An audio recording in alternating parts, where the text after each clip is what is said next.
سب سے پہلے حضور نبی پاک علیہ الصلوۃ والسلام کی حدیث متفق علیہ حدیث بخاری شریف میں اور مسلم شریف دونوں کتابوں میں موجود. حضرت عبداللہ ابن عباس رضی اللہ تعالیٰ عنہما فرماتے ہیں خسفت الشمس علی عہد رسول اللہ صلی اللہ علیہ وسلم کہ حضور نبی پاک علیہ الصلوۃ والسلام کے زمانے میں سورج گرہن ہوا. اب جب یہ ہوا فصلی تو نبی پاک علیہ الصلوۃ والسلام نے نماز پڑھائی. نماز پڑھانے کے دوران صحابہ فرماتے ہیں ہم نے دیکھا کہ پاک محبوب علیہ الصلوۃ والسلام نے قدم آگے بڑھایا نماز کے دوران اور پھر ہاتھ یوں اوپر بڑھایا اور مٹھی بند کر دی, یوں لگتا تھا کسی چیز کو پکڑ لیا, اور پھر مٹھی کھول دی, یوں لگتا تھا اس چیز کو چھوڑ دیا, اور قدم کو پیچھے کر کے واپس اپنی جگہ پہ رکھ دیا. اب صحابہ فرماتے ہیں جب نماز مکمل ہوئی تو ہم نے باقاعدہ پوچھا کہ یا رسول اللہ صلی اللہ علیہ وسلم رأیناک تناول شیئا فی مقامک, ہم نے آپ کو دیکھا آپ نے اپنی جگہ پہ کھڑے کھڑے پاؤں آگے کیا, پھر ہاتھ اوپر کیا, کسی چیز کو پکڑ لیا. ثم رأیناک, پھر ہم نے دیکھا تکاکا تھا, آپ نے اس چیز کو چھوڑ دیا. تو یہ کیا تھا؟ اگر یہ حکم ہو ہر نمازی کے لیے تو ہم بھی اس پر عمل کریں آج کے بعد, یا کوئی معاملہ تھا آپ پر کوئی عنایت تھی تو وہ بھی ہم پر ظاہر کریں. اب جب صحابہ کرام نے استفسار کیا, یہ پوچھا, تو میرے پاک محبوب علیہ الصلوۃ والسلام نے اب پردے اٹھائے اس راز پر سے, اور میرے محبوب علیہ الصلوۃ والسلام نے فرمایا انی اریت الجنہ, فرمایا صحابہ میں ادھر تمہیں نماز پڑھا رہا تھا کہ ادھر میرے رب نے میری آنکھوں کے سامنے سے میرے اور جنت کے درمیان جو پردے تھے وہ پردے اٹھا لیے. ادھر میں تمہیں نماز پڑھا رہا تھا, ادھر میں جنت کا مشاہدہ کر رہا تھا. انی اریت الجنہ, میں جنت کا مشاہدہ کر رہا تھا, مجھے جنت دکھائی گئی, میں نے اس کا مشاہدہ کیا. فتناولت منہا عنقودا, فرمایا میں نے جب جنت کو دیکھا تو میں نے اس میں انگور کے گچھے دیکھے. اب جب میں نے اس میں انگور کے گچھے دیکھے فتناولت منہا عنقودا, تو فرمایا میں نے ہاتھ بڑھایا تو میرا ہاتھ آسمانوں میں سے گزرتا ہوا جنت میں پہنچ گیا اور میں نے جا کر انگور کے گچھے کو پکڑ لیا. یہ ہے پاک محبوب علیہ الصلوۃ والسلام کی عظمت, یہ ہے آپ کی رفت. اور اسی وجہ سے کہتے ہیں لگاتے ہیں نعرہ یہ ایمان والے کہ محمد ہمارے بڑی شان والے. اب وہ یہودی اور وہ عیسائی اور وہ دشمن محمد جو ہمارے اور ہماری آنے والی نسلوں کے سینوں سے عشق مصطفیٰ نکالنا چاہتا ہے اور اسے کھرچنا چاہتا ہے, لیکن کعبہ کے رب کی قسم ہے جب تک میرے پاک محبوب علیہ الصلوۃ والسلام کے غلام باقی ہوں گے اور آپ کے غیرت مند امتی اور خادم باقی ہوں گے, یہ یہودی, یہ عیسائی, یہ دشمن محمد اپنی اس چال میں کامیاب نہیں ہوگا. اب دیکھو میرے پاک محبوب علیہ السلام کی عظمت, آپ نے فرمایا انی اریت الجنہ, مجھے جنت دکھائی گئی. اور کیا حالت تھی؟ میں نے ہاتھ بڑھایا, میرا ہاتھ جنت میں پہنچ گیا اور میں نے انگور کا گچھا پکڑ لیا. فتناولت واحد متکلم کا صیغہ ہے, میں نے پکڑ لیا. یہ نہیں کہا کہ میں نے ہاتھ بڑھایا اور 4 فٹ سے آگے نہیں جاتا تھا, میں نے ہاتھ بڑھایا اور 3 فٹ سے اوپر نہیں جاتا تھا, نہیں, فرمایا فتناولت منہا عنقودا, میں نے وہ انگور کا گچھا پکڑ لیا. اب یہاں پر یہ بھی سمجھنا ضروری ہے کہ جنت ہے کہاں. اس زمین سے پہلے آسمان تک دن رات کی کا سفر ہو تو 500 سال کی مسافت بنتی ہے. اب ہر آسمان کی جو موٹائی ہے وہ 500 سال کی مسافت بنتی ہے. ایسے پہلے آسمان سے دوسرے آسمان تک دن رات سفر کرنا ہو تو 500 سال کی مسافت بنتی ہے. تو یہ ہزاروں سال کا سفر اور ہزاروں سال کی مسافت پہ جو مقام ہے, میرے پاک محبوب علیہ الصلوۃ والسلام فرماتے میں نے ہاتھ اٹھایا اور جب میں نے انگور کا گچھا پکڑنے کی نیت کی اور خواہش کی تو میرا ہاتھ آسمانوں میں سے گزرتا ہوا جنت میں پہنچا اور انگور کا گچھا میں نے پکڑ لیا. اب کیا ہوا؟ توڑا نہیں توڑا. تو میرے محبوب علیہ الصلوۃ والسلام فرماتے ہیں وَلَوْ أَخَذْتُهُ, میں نے توڑا نہیں, اور اگر میں توڑ لیتا لَأَكَلْتُم مِّنْهُ مَا بَقِيَتِ الدُّنْيَا, فرمایا اگر میں توڑ لیتا تو اے صحابہ تم کھاتے, تمہارے بچے کھاتے, تمہارے پوتے کھاتے, شرق والے غرب والے کھاتے, عربی کھاتے, اجمی کھاتے, قیامت کی شبوں تک آنے والی مخلوق اس گچھے کو کھاتی رہتی, وہ مخلوق ختم ہو جاتی, وہ گچھا ختم نہ ہوتا.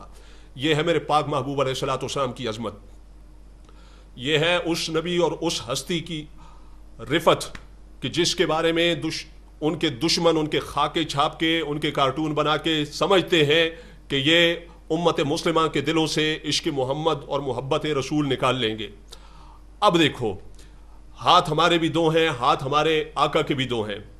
ہم ہاتھ بڑھاتے ہیں تو یہ ایک بلندی تک ہاتھ جاتا ہے, اس سے اوپر اگر ہم چاہیں بھی ہمارا ہاتھ نہیں جا سکتا. لیکن میرے محبوب علیہ الصلوۃ والسلام کے ہاتھ کو دیکھو کہ جب یہاں سے اٹھاتے ہیں تو جنت تک پہنچتا ہے. تو ہم کہتے ہیں کہ صرف ہاتھ نہ دیکھو, ہاتھ کی پہنچ بھی دیکھو. صرف ہاتھ نہ دیکھو, ہاتھ میرے بھی ہیں, ہاتھ آپ کے بھی ہیں, اور ہاتھ نبی پاک علیہ السلام کے بھی, لیکن پہنچ کو دیکھو. میرے اور آپ کے ہاتھ کی پہنچ کہاں تک ہے اور محبوب علیہ الصلوۃ والسلام کے ہاتھ کی پہنچ کہاں تک ہے. اب اس کے بعد دوسری حدیث آپ کے سامنے رکھوں پاک محبوب علیہ الصلوۃ والسلام کی عظمتوں اور رفتوں کے اس درس میں, کہ حضرت جبریل امی علیہ الصلوۃ والسلام فرماتے ہیں کہ قلبت مشارق الارض و مغاربها, کہ میں نے زمین کے مشارق اور مغارب سب دیکھے, پوری دنیا کی میں نے سیر کی اور پوری دنیا کو میں نے دیکھا, لیکن فرماتے ہیں فلم اجد رجلا افضل من محمد, لیکن پوری کائنات میں نے حضور نبی پاک علیہ الصلوۃ والسلام سے افضل کسی شخص کو نہیں دیکھا. ایسا کوئی شخص, ایسا کوئی انسان اللہ کی مخلوق میں, ایسا کوئی فرد جو حضور نبی پاک علیہ الصلوۃ والسلام سے افضل ہو, فرمایا میں نے کوئی نہیں دیکھا. ایسے ہی آپ فرماتے ہیں ولم ارا بیتن افضل من بیت بنی ہاشم, نہ تو محبوب علیہ السلام کے برابر کا اور ان سے افضل کوئی انسان دیکھا, نہ ان کے گھرانے کے برابر کوئی گھرانہ دیکھا. یہ ہے حضور نبی پاک علیہ الصلوۃ والسلام کی عظمتوں اور رفتوں پر شواہد جو آپ کے سامنے بیان کیے. ایسے ہی حضرت جابر ابن عبداللہ رضی اللہ تعالیٰ عنہ سے مروی ہے, بخاری شریف کی حدیث, آپ فرماتے ہیں یوم حدیبیہ کو صحابہ کرام پیاسے تھے, پانی نہیں تھا, حضور نبی پاک علیہ السلام کے سامنے ایک برتن پڑا ہوا تھا, اس میں پانی موجود تھا.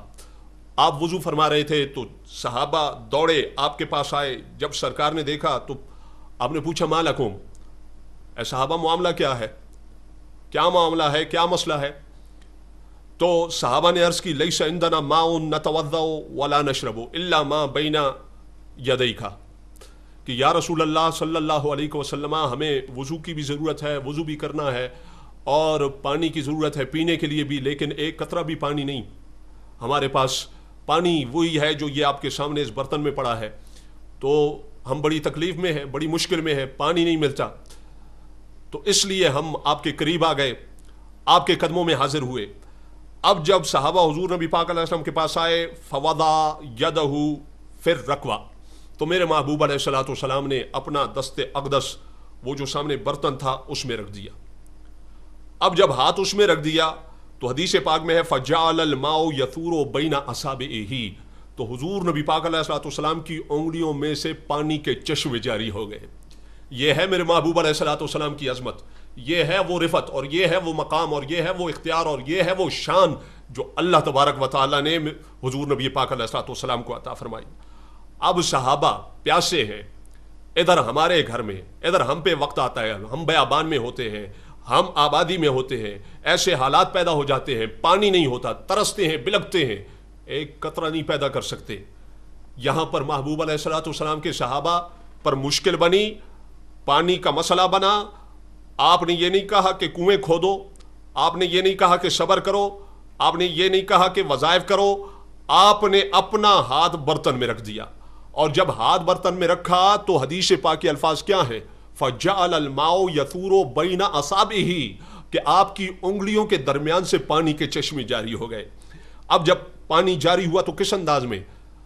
راوی کہتا ہے کامثال العیون, فرمایا جیسے چشمے جاری ہوتے ہیں, فرمایا اس طریقے سے آپ کی انگلیوں کے درمیان سے پانی نکلتا تھا. اب صحابہ فرماتے ہیں فشربنا وتوضانا, ہم نے پانی پیا بھی اور وضو بھی کیا. قلت, اب راوی کہتا ہے کہ میں نے پوچھا کم کنتم, کہ اے جابر آپ اس دن کتنے تھے, 10 تھے, 20 تھے, 50 تھے, 100 تھے, کتنے تھے؟ کم کنتم, آپ کتنے تھے؟ اب حضرت جابر رضی اللہ تعالیٰ بتاتے ہیں کہ ہم کتنے لوگ تھے. فرماتے ہیں لو کننا مئتا الف لکفانا کننا خمسا عشرۃ مئتا, فرمایا اگر ہم, کعبہ کے رب کی قسم ہے, دیکھو حضرت جابر رضی اللہ تعالیٰ کا ایمان کیا کہہ رہے ہیں, کیا حضور نبی پاک علیہ الصلوۃ والسلام کو حد سے بڑھا رہے ہیں, کیا آپ کے مقام کو بیان کرنے میں حد سے گزر رہے ہیں؟ فرماتے ہیں کعبہ کے رب کی قسم ہے, اگر ہم 1,00,000 ہوتے تب بھی پانی کم نہ ہوتا, سب کے لیے پانی کافی ہوتا. ہم جو اس دن تھے تو ہم 1500 تھے، ہم 1500 تھے، اب 1500 بندوں کے لیے ایک جسم سے پانی نکال دینا کتنی بڑی بات ہے۔ ایک بندہ اب پیاسا ہے، پانی پیتا بھی ہے اور وضو بھی کرتا ہے، تو اگر ان 3-4 گلاس ایک بندے کے لیے لگا لو تو 1500 بندوں کے لیے کتنا پانی بنتا ہے، اور یہ ایک جسم سے نکلتا ہے۔ ہمارے کچھ دوست کہتے ہیں کہ بھائی 2 ہاتھ ہمارے بھی، 2 ہاتھ ان کے بھی، 2 پاؤں ہمارے بھی، 2 پاؤں ان کے بھی، لہذا برابر ہیں، وہ ہم جیسے ہم ان جیسے۔ تو وہ تو اپنے جسم سے 1500 بندوں کو پانی نکال کر دیتے ہیں، لیکن ماتھے پہ پسینہ تک نہیں آتا۔ لہذا حضور نبی پاک علیہ الصلوۃ والسلام کی برابری کی جہاں تک بات ہے، حضور علیہ الصلوۃ والسلام کی برابری نہیں ہو